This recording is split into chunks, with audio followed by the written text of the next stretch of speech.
Ora la segunda parte. Mientras el sol se ponía sobre Jerusalén, 185.0 soldados asirios rodeaban la ciudad. Sus campamentos se extendían hasta donde alcanzaba la vista, y el resplandor de sus hogueras parecía un cielo estrellado sobre la tierra. Dentro de las murallas, el pueblo contenía el aliento, sostenido solo por las promesas de Dios y la confianza en su palabra. En aquella noche decisiva, la Biblia relata con una sobriedad impactante lo que ocurrió, y sucedió que aquella misma noche, el ángel del Señor salió y mató en el campamento de los asirios a 185.000 hombres. CF 2 Reyes, las 7:35 de la noche. La escritura añade que, al levantarse muy de mañana, he aquí que todos eran cadáveres. Imagina el amanecer de aquel día, a un campamento que horas antes estaba lleno de vida, ruido y movimiento, convertido repentinamente en un silencio sobrecogedor. Miles y miles de cuerpos inmóviles bajo la primera luz del sol. La profecía de Isaías se cumplió al pie de la letra. El Señor dijo que pondría un anillo en la nariz de Sennacherib y un freno en su boca, para hacerlo volver por donde había venido. CF 2 Reyes, las 7:28 de la noche. Y así fue. En el rey asirio, que se había jactado de su invencibilidad, se retiró y regresó a Nínive. 2 Reyes, las 7:36 de la noche. Su caída fue aún más dramática. La Biblia narra que, mientras adoraba en el templo de su dios Nisra, sus propios hijos, Adramelech y Sarrezer, lo asesinaron. 2 Reyes, las 7:37 de la noche. Es una escena cargada de ironía. El hombre que había despreciado al Dios vivo terminó sus días ante una estatua incapaz de salvarlo. Este relato muestra un contraste radical. En el Dios que Sennacherib había insultado era en realidad el Señor de los ejércitos, el verdadero soberano de la historia. Tal como había prometido, yo defenderé esta ciudad para salvarla, por amor de mí mismo y por amor a mi siervo David. 2 Reyes, las 7:34 de la noche. Las murallas de Jerusalén, que parecían débiles ante el poderío asirio, permanecieron intactas no por la resistencia militar, sino por una protección celestial. Se cumplió la palabra: no entrará en esta ciudad, no disparará una flecha, no la atacará con escudo, ni levantará un terraplén contra ella. CF 2 Reyes, las 7:32 de la noche. La salvación de Jerusalén fue mucho más que una victoria militar. Confirmó la supremacía del Señor y respondió a la oración de Ezequías: sálvanos, para que todos los reinos de la tierra sepan que solo tú eres Dios. 2 Reyes, las 7:19 de la noche. El amanecer no solo reveló un campo lleno de enemigos muertos, sino también una verdad espiritual. La fe había vencido al miedo, lo divino había triunfado sobre la soberbia humana, y la fidelidad de Dios quedaba confirmada una vez más. En este marco, las palabras del salmista adquieren un nuevo sentido. Examinemos nuestros caminos y volvamos al Señor. Elevemos nuestro corazón y nuestras manos a Dios en los cielos. CF en Lamentaciones, las 3:40-41. El mismo Dios que había liberado a su pueblo de Egipto, seguía mostrándose como Señor de la historia. Este relato nos recuerda que ningún poder humano puede prevalecer cuando Dios decide proteger a los suyos. La historia de la liberación de Jerusalén no se limita al texto bíblico. La arqueología y las crónicas antiguas ofrecen testimonios que armonizan con este episodio. Uno de los hallazgos más importantes es el prisma de Sennacherib, un cilindro de arcilla con inscripciones cuneiformes conservado en el Oriental Institute de Chicago. En él, el propio rey asirio relata su campaña contra Judá y menciona a Ezequías, el judío que no se sometió a mi yugo. Sennacherib se jacta de haber sitiado sus ciudades y de haberlo encerrado, como a un pájaro en una jaula. Pero resulta significativo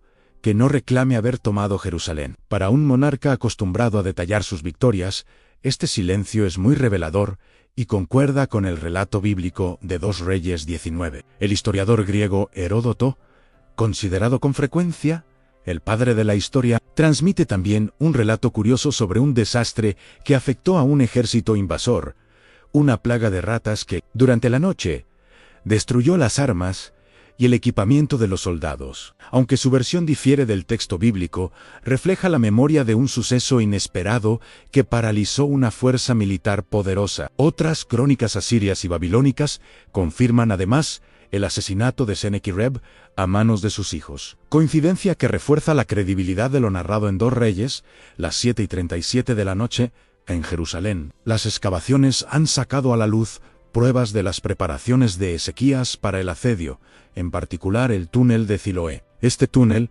tallado en roca sólida y descrito en 2 Reyes, las 8:20 de la noche, sigue existiendo hoy como testimonio tangible de la veracidad del relato bíblico. En Laquas, una importante ciudad de Judá, se han hallado restos arqueológicos impactantes, entre ellos los famosos relieves del palacio de Sennacherib en Nínive, conservados ahora en el British Museum. Esos relieves muestran con detalle el asedio y la caída de Laquas, pero no representan la conquista de Jerusalén. Este silencio visual coincide con el silencio del prisma y subraya lo extraordinario de que Jerusalén no fuera tomada. Así, las palabras del Señor, "Este es el camino, caminad por él", Isaías 3:0 y 21, parecen resonar también a través de estas pruebas históricas. Cada hallazgo arqueológico se convierte en un testigo silencioso que confirma la fidelidad del texto bíblico. Las consecuencias geopolíticas del retroceso asirio fueron profundas. La ciudad que debía caer se mantuvo en pie, y el curso de la historia regional cambió. Se cumplió la promesa de que él, remanente de la casa de Judá, echaría raíces abajo y daría fruto arriba. 2 Reyes, las 7:30 de la noche. Isaías proclama también: "El Señor quiere mostraros su gracia. Se levantará para tener misericordia de vosotros". Isaías 3:0 y 18. La historia muestra que esa gracia tuvo efectos duraderos, tanto espirituales como históricos. Todo esto se refleja en palabras como las del Salmo 48, tal como lo oímos. Así lo hemos visto en la ciudad del Señor de los ejércitos, en la ciudad de nuestro Dios. Dios la afirmará para siempre. CF en Salmo 48, an 8-9. Las pruebas históricas no solo confirman hechos, sino que subrayan una verdad espiritual. El Dios que intervino entonces sigue siendo el mismo hoy. Como advierte 1 Corintios, las 10:11. Estas cosas les sucedieron como ejemplo, y fueron escritas para advertencia nuestra, a quienes han alcanzado el fin de los tiempos. Por eso, la extraordinaria historia de la salvación de Jerusalén no es solo un capítulo remoto, sino una fuente de enseñanza para nuestro presente. La primera lección profunda surge de la reacción de Ezequías ante la crisis. Frente a una amenaza abrumadora, su respuesta instintiva fue espiritual. Tomó la carta del enemigo y la llevó al templo, extendiéndola delante del Señor. 2 Reyes, las 7:14 de la noche. Esto nos enseña que muchas de las victorias más importantes empiezan en el terreno de la oración. El relato también contrasta la confianza en los recursos humanos con la confianza en Dios.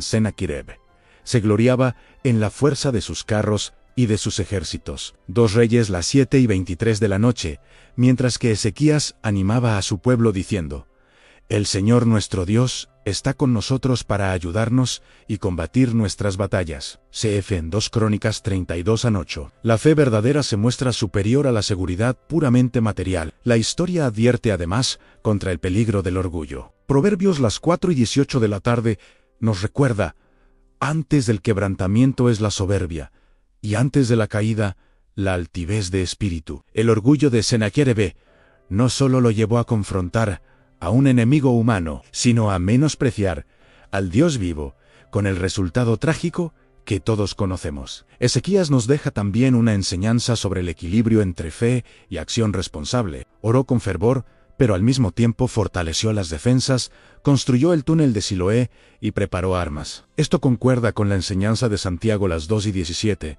La fe, si no tiene obras, está muerta en sí misma. Una fe auténtica nos mueve a obrar con prudencia, a tomar medidas concretas mientras confiamos en Dios.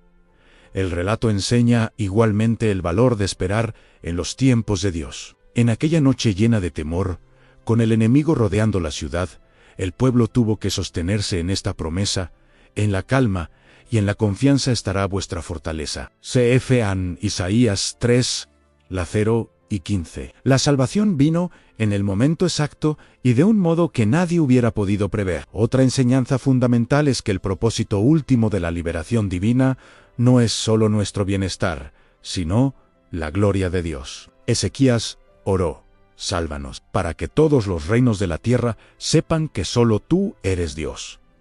2 Reyes, las 7:19 de la noche. De la misma manera, las intervenciones de Dios en nuestra vida apuntan a manifestar su nombre, su bondad y su poder. El tema del remanente fiel también es central. En un mundo que se inclinaba ante el poder asirio, Jerusalén se mantuvo firme en la fe. El texto insiste en que un resto de la casa de Judá echaría raíces y daría fruto 2 Reyes, las 7:30 de la noche. De forma análoga, hoy estamos llamados a permanecer fieles, aunque estemos rodeados de presiones, crisis y desafíos espirituales. En nuestros días, podemos identificar nuestros propios ejércitos asirios. Han problemas personales, presiones sociales, ataques a la fe, incertidumbres profundas. Pero el mensaje sigue siendo el mismo. Si Dios está a nuestro favor, ¿quién contra nosotros? Romanos 8:31. El relato nos recuerda también que el Dios que estuvo con Ezequías sigue siendo el mismo inmutable, poderoso y fiel. Sus promesas no caducan, su fuerza no disminuye, su lealtad no falla. Podemos decir con el salmista: el Señor ha hecho grandes cosas por nosotros, y estamos alegres. Salmo 126:3. Contemplando todo lo sucedido, vemos un choque monumental al imperio más temido de su época frente al Dios soberano. De un lado, 185.0, guerreros, máquinas de guerra, una fama de invencibilidad. Del otro, un rey que se humilló en oración, un profeta que anunció la palabra de Dios y un pueblo que eligió confiar. Cuando amaneció y el campamento asirio se encontró lleno de cadáveres, quedó claro que no se trataba solo de una victoria estratégica. Era la confirmación de una fe inquebrantable y la prueba de que el poder de Dios supera cualquier cálculo humano. Muchos dicen: ¿quién nos mostrará el bien? Alza sobre nosotros, Señor, la luz de tu rostro. C.F. Anselmo 4:6. En un mundo donde aún hoy muchas fuerzas se burlan de la fe y cuestionan la autoridad de Dios, la historia de Ezequías nos recuerda: mayor es el que está en vosotros que el que está en el mundo. 1 Juan 4:4. El relato alcanza su punto culminante no con un final cerrado, sino con un nuevo comienzo. Tal como se anunció, el celo del Señor de los ejércitos hará esto. 2 Reyes, las 7:31 de la noche. Jerusalén no solo sobrevivió, sino que floreció. Los supervivientes no se limitaron a resistir, prosperaron. Para nosotros hoy, las palabras de Ezequías siguen resonando: sed fuertes y valientes. No temáis ni os desaniméis, porque el Señor vuestro Dios está con vosotros. Él peleará por vosotros. C.F. en 2 Crónicas 32, 7-8. La historia demuestra que ningún obstáculo es demasiado grande para Dios. Oh Señor Dios, tú has hecho los cielos y la tierra con tu gran poder y tu brazo extendido. Nada es imposible para ti. Jeremías 3, las 2:17. Así como el Señor protegió Jerusalén por sus propósitos y por amor a su siervo David, 2 Reyes, las 7:34 de la noche, hoy sigue protegiendo a quienes se refugian en Él. En sus promesas son firmes, su poder eterno, su fidelidad inconmovible. Podemos hacer nuestras las palabras del Salmo 46, aunque la tierra sea removida y se trasladen los montes al corazón del mar. No temeremos. C.F. Anselmo 46:2. El mismo Dios que salvó Jerusalén continúa siendo nuestro refugio y nuestra fuerza, ayuda siempre presente en las dificultades. Salmo 46:1. Esta historia sigue hablando a las generaciones futuras, recordándonos que no es con ejército ni con fuerza, sino con mi espíritu, dice el Señor. Zacarías 4:6. A Él pertenecen la gloria, el honor y la alabanza, ahora y por siempre. Amén.